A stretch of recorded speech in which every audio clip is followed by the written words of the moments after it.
Wait, discharge? Today? No one even told me she was close to leaving. If you've ever gotten a phone call like that, you're not alone.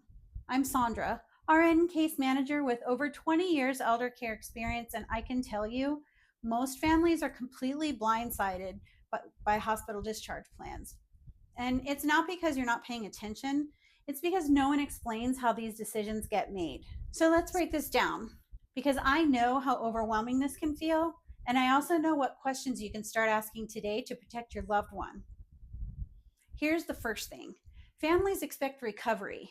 You want therapy, more time, help, and some kind of cushion. But the hospital, they're looking at whether your loved one is stable, not whether they're ready to come home. If your mom is eating, breathing on her own, and can stand with help, that might be the trigger for discharge, whether you're ready or not. So, what actually drives the plan? Let me pull the curtain back just a little bit. It's usually based on what the doctors document in the chart, whether or not the patient meets skilled criteria, what insurance will approve, because yes, Medicare and Medicare Advantage plans aren't all the same. And sometimes just what beds or services are available in your area can make that determination. You'll find out about discharge most of the time the same day because it's often the first time anyone tells you what's going on. But that plan, it started days ago, sometimes the moment your loved one was even admitted. Discharge planners and case managers are doing their job quietly in the background, but families aren't always looped in until the last minute. That's why it feels sudden, because it is for you. Here's the part you can control. Start by asking these questions early. What level of care do you think they'll need when they leave? Can I see the discharge summary before we go so we can go over it together before we go?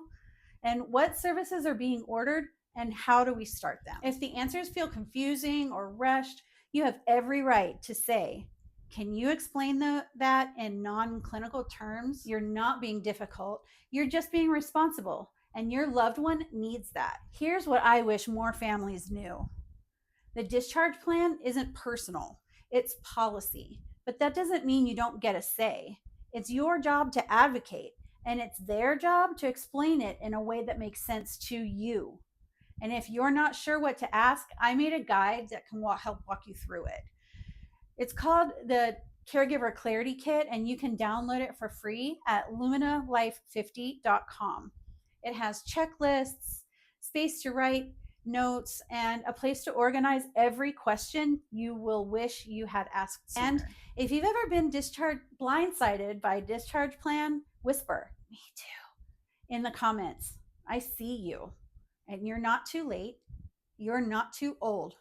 You are loved just as you are. And I'm so lucky to be doing this with you. See you soon.